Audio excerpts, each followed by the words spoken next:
সত্য।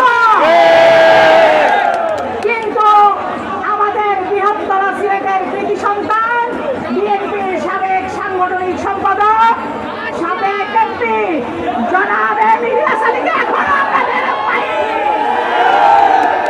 আজকের এই অন্তর্বর্তীকালীন সরকারের কাছে প্রশ্ন, ওই আয়নাঘর থেকে কাশ্মীর ফিরেছে, কাশ্মীর ফিরেছে, অনেকেই ফিরেছে, সিলেটের কৃতি সন্তান ইলিয়াস আলী কেন ফিরেনি?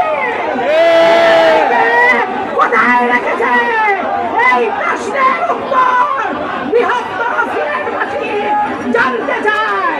অন্তর্বর্তীকালীন সরকারের কাছে আমাদের প্রশ্ন, অবিলম্বে ইলিয়াস আলী কোথায় আছে তা আমাদেরকে জানাতে হবে, আমাদের কাছে ফেরত দিতে হবে।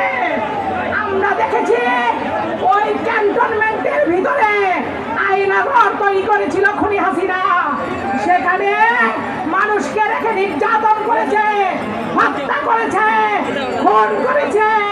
সেই আয়নাঘরে শত শত মানুষের কঙ্কাল উদ্ধার হয়েছে। সেই জায়গায় আমরা আজকে জানতে চাই যারা শেখ হাসিনাকে সেই ব্যক্তি দিয়েছে তাদের কাছে আমাদের প্রশ্ন, ইলিয়াস আলী কোথায়? জেনারেল জিয়াকে গ্রেফতার করেছেন, তাকে জিজ্ঞেস করেন ইলিয়াস আলীকে কোথায় রেখেছে। আজকে সিলেটের এই আলিয়া মাদ্রাসা মাঠ থেকে আমাদের একটাই প্রশ্ন, আমাদের নেতা ইলিয়াস আলীকে আমরা ফেরত চাই। প্রিয় ভাইয়েরা আমার, হাসিনা পালিয়েছে কিন্তু এখানে আমাদের আন্দোলন থেমে যায়নি, গণতন্ত্র এখনো মুক্ত হয়নি।